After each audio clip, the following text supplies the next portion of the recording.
بسم اللہ الرحمن الرحیم۔ شروع اللہ کے نام سے جو بڑا مہربان اور نہایت رحم کرنے والا ہے۔ سرکار بغداد غوث اعظم رحمت اللہ علیہ کی جوانی کا دور تھا۔ ہر شاگرد کی طرح آپ بھی اپنے قابل استادوں کے سائے میں رہے، لیکن اللہ پاک نے آپ رحمت اللہ علیہ کو ایسی خوبی عطا کی کہ بچپن ہی سے ولایت کا رتبہ عطا کر دیا۔ بغداد شریف پہنچنے کے بعد مدرسہ نظامیہ میں داخلہ لیا۔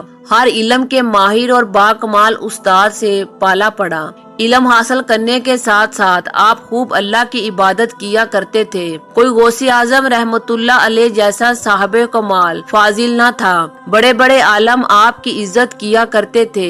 آپ رحمت اللہ علیہ کے علم کے چرچے بڑھتے رہے، جہاں تک کہ جوانی میں ہی آپ رحمت اللہ علیہ بڑے بڑے عالموں کے درمیان بیٹھنے لگے۔ اتنی کم عمری میں بغداد والوں کے دلوں پر آپ راج کرنے لگے۔ دور دور سے لوگ آپ کا درس و بیان سننے کے لیے آتے اور ایسا بیان سن کر ان کے دل بدل جاتے تھے۔ آپ رحمت اللہ علیہ قرآن پاک پڑھایا کرتے تھے۔ ایک بار آپ رحمت اللہ علیہ اپنے ساتھیوں کے ساتھ قرآن پاک کی تلاوت کر رہے تھے۔ شاگردوں کی ایک جماعت آپ کے پاس بیٹھی ہوئی تھی اور سب قرآن سیکھنے لگے۔ یکدم آپ رکے اور کچھ دیر خاموش ہو گئے۔ کسی کی جرأت نہ ہوئی تھی کہ آپ رحمت اللہ علیہ سے سوال کریں۔ کچھ ایسا آپ کا رعب و دبدبا تھا۔ کچھ دیر کے بعد آپ نے فرمایا کہ مجھے قبرستان جانا پڑے گا۔ ساتھیوں نے عرض کی، حضرت کیا معاملہ ہوا ہے؟ خدا نہ خواستہ کوئی فوت ہو گیا ہے؟ آپ رحمت اللہ علیہ نے فرمایا، ابھی فوت نہیں ہوا، بلکہ ان کا وصال بہت سال پہلے ہو چکا ہے۔ سب عرض گزار ہوئے کہ آپ رحمت اللہ علیہ کس کی بات کر رہے ہیں؟ آپ نے فرمایا، میرے استاد شیخ حماد رحمت اللہ علیہ کی بات کر رہا ہوں۔ چلو مجھے ان کی قبر پر جانا ہے۔ سب تیار ہو گئے اور آپ کے ساتھ قبرستان کی طرف بڑھ گئے۔ آپ رحمت اللہ علیہ چہرے پر فکر لیے آگے بڑھتے جا رہے تھے۔ ایسی فکر جیسے کوئی اپنا درد و تکلیف میں ہو، کوئی بلا رہا ہو، کوئی پکار رہا ہو مدد کے لیے۔